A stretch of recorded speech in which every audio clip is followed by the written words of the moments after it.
Ninth class के लिए video series की ये दूसरी वीडियो है जिसमें हम मोशन चैप्टर को डिस्कस कर रहे हैं। आज की इस वीडियो के हमारे टॉपिक्स हैं point object, rest and motion and reference point. तो पहले बात करते हैं पॉइंट ऑब्जेक्ट की। फिजिक्स में हम पॉइंट ऑब्जेक्ट किस ऑब्जेक्ट को कहते हैं? In physics an object is said to be point object if the distance travelled by the object is very large in comparison to the size of the object. यानी कि object ने जो distance travel किया है वो अगर object के dimensions के कंपैरिजन में बहुत ही ज़्यादा हो तो उस केस में हम उस ऑब्जेक्ट को पॉइंट ऑब्जेक्ट कहते हैं। एग्जाम्पल के लिए मान लीजिए कि यहाँ पे एक बिल्कुल छोटा सा ऑब्जेक्ट है और वो ऐसे मूव करता करता बहुत ज़्यादा दूर चला जाता है। तो यहाँ देखिए ऑब्जेक्ट ने जो ये डिस्टेंस ट्रेवल किया है ये बहुत ज़्यादा हो गया, लेकिन ऑब्जेक्ट का साइज़ बहुत कम है। तो इस केस में मैं इस ऑब्जेक्ट को क्या बोलूँगा? Point object. या हम एक और एग्जांपल ले सकते हैं, earth is treated as a point object during its revolution around the sun. Earth जब सन के चारों तरफ रिवॉल्व करती है, तो मान लीजिए ये सन है और ये हमारी अर्थ, तो ये जब इस तरह से मूव करती है तो अर्थ ने जो डिस्टेंस ट्रेवल किया है देखिए वो कितना ज़्यादा है, जबकि अर्थ का जो साइज़ है वो बहुत ही कम है उस डिस्टेंस के कंपैरिजन में। वैसे तो अर्थ बहुत बड़ी है बट अर्थ सन के चारों तरफ इस तरह से रिवॉल्व करती हुई जब डिस्टेंस ट्रेवल करती है तो बहुत ज़्यादा डिस्टेंस वो ट्रेवल कर लेती है। उस केस में हम अर्थ को भी कह सकते हैं पॉइंट ऑब्जेक्ट। तो पॉइंट ऑब्जेक्ट का मतलब ये नहीं होता कि ऑब्जेक्ट एक्चुअल में बहुत छोटा हो। एक बहुत बड़ा ऑब्जेक्ट भी पॉइंट ऑब्जेक्ट कहा जा सकता है, लेकिन तब जब उसने डिस्टेंस बहुत ज़्यादा ट्रेवल किया हो अपने साइज़ के कंपैरिजन में। अब बात करते हैं रेस्ट की। कोई ऑब्जेक्ट रेस्ट में कब कहा जाएगा? देखिए हम किसी ऑब्जेक्ट को रेस्ट में तब कहते हैं, रेस्ट की पोजीशन में हम उसको तब कहते हैं जब वो अपने सराउंडिंग्स के कंपैरिजन में अपनी पोजीशन को चेंज ना कर रहा हो। So, an object is said to be at rest if it does not change its position with respect to its surroundings with the passage of time. Time तो spend हो रहा है बट वो ऑब्जेक्ट अपने आसपास की जो ऑब्जेक्ट्स हैं उनके कंपैरिजन में वो अपनी पोजीशन को चेंज नहीं कर रहा। ओके तो उस केस में हम उस ऑब्जेक्ट को क्या बोलेंगे? रेस्ट में बोलेंगे। जैसे कि फॉर एग्जांपल आपके रूम में भी बहुत सारे ऐसे ऑब्जेक्ट्स पड़े होंगे जो एक दूसरे के रिस्पेक्ट में मूव नहीं कर रहे। जैसे कि फॉर एग्जांपल मेरे पास यहाँ पे ग्राउंड पे यहाँ पे मान लीजिए कुछ ऑब्जेक्ट पड़े हैं।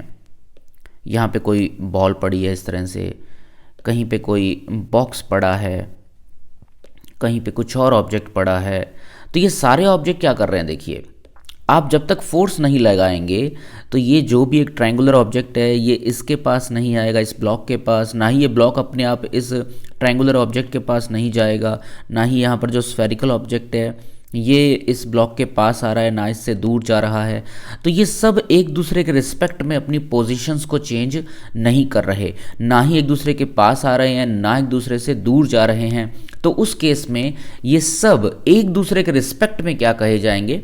रेस्ट में। हाँ ये कुछ और ऑब्जेक्ट्स के कंपैरिजन में मूव कर रहे हो सकते हैं। जैसे कि फॉर एग्जांपल आप यहाँ स्क्रीन पर एक डॉट देख रहे हैं, ये डॉट मूव कर रहा है। सो ये तीनों ऑब्जेक्ट्स इस डॉट के रिस्पेक्ट में मोशन में कहे जाएंगे। या यूँ कह लीजिए अगर मैं इन ऑब्जेक्ट्स से देखूँ इस डॉट को तो मुझे ये मूव होता हुआ नज़र आएगा, क्योंकि कभी ये इनके पास आ रहा है, कभी ये इनसे दूर जा रहा है। तो रेस्ट और मोशन ये रिलेटिव टर्म्स हैं। इस छोटे से डॉट से देखा जाए तो ये तीनों ब्लॉक्स यहाँ पर मूव कर रहे हैं, लेकिन अगर मैं इन ब्लॉक्स के रिस्पेक्ट में एक दूसरे को देखूं तो ये मूव नहीं कर रहे। अब हम बात करते हैं मोशन की। कोई ऑब्जेक्ट मोशन में कब कहा जाएगा? बिल्कुल इसी तरह से अगर एक ऑब्जेक्ट, कोई भी ऑब्जेक्ट अपने सराउंडिंग्स के कंपैरिजन में अपनी पोजीशन को चेंज कर रहा है तो हम उसे मोशन में कह देंगे। जैसे अभी थोड़ी देर पहले मैंने आपको एक एग्जांपल दिया था जिसमें मैंने कुछ ऑब्जेक्ट्स लिए थे, तो उसमें जो डॉट था, जो रेड डॉट था, वो मूव कर रहा था। किसके कंपैरिजन में? किसके रिस्पेक्ट में? उन ब्लॉक्स के रिस्पेक्ट में। So if an object changes its position with respect to its surroundings then it is said to be in motion. अब इस वीडियो का एक important topic, rest and motion are relative terms. मैंने अभी थोड़ी देर पहले भी आपको बताया था कि किस तरह से रेस्ट और मोशन रिलेटिव टर्म्स है। आइए देखते हैं। देखिए यहाँ पर मैंने 3 ऑब्जेक्ट्स लिए हैं। इन तीनों ऑब्जेक्ट्स पे अगर कोई एक्सटर्नल फोर्स ना लगे तो ना ये एक दूसरे के पास आएंगे, ना ये एक दूसरे से दूर जाएंगे। तो ये तीनों एक दूसरे के रिस्पेक्ट में किस में हुए? रेस्ट में। लेकिन ज़रा सोचिए, ये तीनों के तीनों ऑब्जेक्ट एक्चुअल में है कहाँ? ये हैं तो अर्थ पे ही ना। अर्थ पे ये सारे के सारे रखे हुए हैं, ओके। और अर्थ आपको पता है सन के चारों तरफ मूव कर रही है। तो अगर वैसे सन के रिस्पेक्ट में देखा जाए तो ये तीनों के तीनों ऑब्जेक्ट किस में हुए? मोशन में कहे जाएंगे। या फिर ये जो डॉट है जो आप देख रहे हैं ये मूव कर रहा है। मैं कैसे कह रहा हूँ कि ये मूव कर रहा है? क्योंकि ये डॉट कभी इन ऑब्जेक्ट्स के पास जा रहा है, कभी इनसे दूर जा रहा है, ओके। सो इन तीनों के रिस्पेक्ट में ये किस में है? मोशन में है। सो कोई ऑब्जेक्ट रेस्ट में है या मोशन में है, ये इस बात पर डिपेंड करता है कि हम किसके रिस्पेक्ट में उसे देख रहे हैं। कोई ऑब्जेक्ट किसी ऑब्जेक्ट के रिस्पेक्ट में रेस्ट में हो सकता है या किसी दूसरे ऑब्जेक्ट के रिस्पेक्ट में वो मोशन में भी हो सकता है। तो रेस्ट और मोशन कैसी टर्म्स हैं? ये रिलेटिव टर्म्स हैं। तो अब हम कैसे ये डिसाइड करें कि कोई ऑब्जेक्ट मूव कर रहा है या वो रेस्ट में है? ऐसा तो हर ऑब्जेक्ट के लिए हर किसी दूसरे ऑब्जेक्ट के रिस्पेक्ट में अलग अलग होगा। किसी के लिए वो रेस्ट में है, किसी के लिए वो मोशन में है। तो हम फिजिक्स में एक नई टर्म डिफाइन करते हैं जिसे हम बोलते हैं रेफरेंस पॉइंट।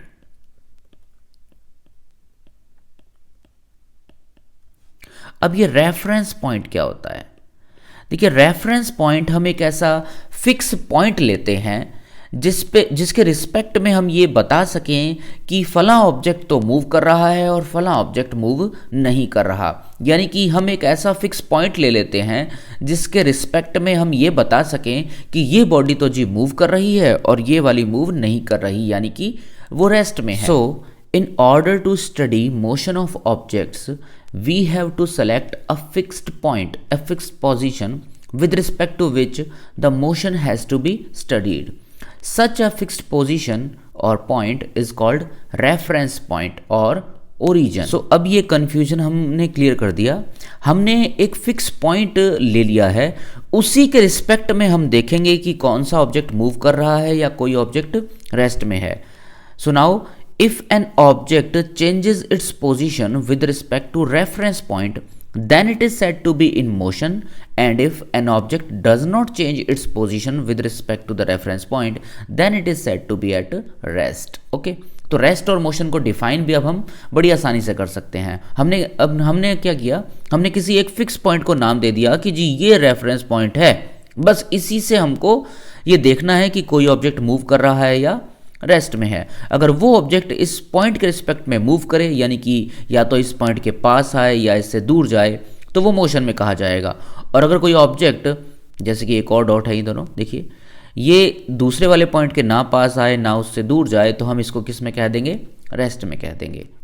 सो फाइनली हम रेफरेंस पॉइंट को डिफाइन कर सकते हैं। A reference point is a fixed point with respect to which the motion of a body is studied.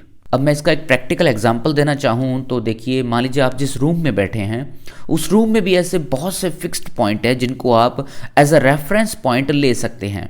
जैसे आपके रूम में कोई वॉल जो है उसको भी आप एक रेफरेंस पॉइंट ले सकते हैं, या आपके रूम के अंदर कोई भी एक कॉर्नर ले लीजिए, उससे आप एक रेफरेंस पॉइंट कह सकते हो। फिर उस रूम के अंदर जितनी भी मूवमेंट्स हो रही हैं आप उन सब मूवमेंट्स को उस रेफरेंस पॉइंट्स के रिस्पेक्ट में बता सकते हो कि जी ये वाला ऑब्जेक्ट हमारे रूम के उस कॉर्नर के रिस्पेक्ट में मूव कर रहा है या नहीं कर रहा है। सो आज की वीडियो में इतना ही। नेक्स्ट वीडियो में हम डिस्टेंस और डिस्प्लेसमेंट की बात करेंगे। अगर आपको ये वीडियो अच्छी लगी तो प्लीज़ इसे लाइक कीजिए, चैनल को सब्सक्राइब कीजिए, और अगर आपको ये जो हमारा आज का टॉपिक था इसके notes, colourful PDF notes PDF format में चाहिए तो नीचे डिस्क्रिप्शन बॉक्स में हमारी वेबसाइट का लिंक दिया गया है, आप वहाँ जा करके वेबसाइट को विजिट कर सकते हैं, आपको वहाँ नोट्स मिल जाएंगे। और अगर आपको ये वीडियो अच्छी लगी तो प्लीज़ डिस्क्रिप्शन बॉक्स में हमने हमारे चैनल का पैट्रियन लिंक भी दिया है, तो आप वहाँ जा करके हमें पैट्रियन पे भी सपोर्ट कर सकते हैं। वीडियो देखने के लिए आपका बहुत बहुत धन्यवाद।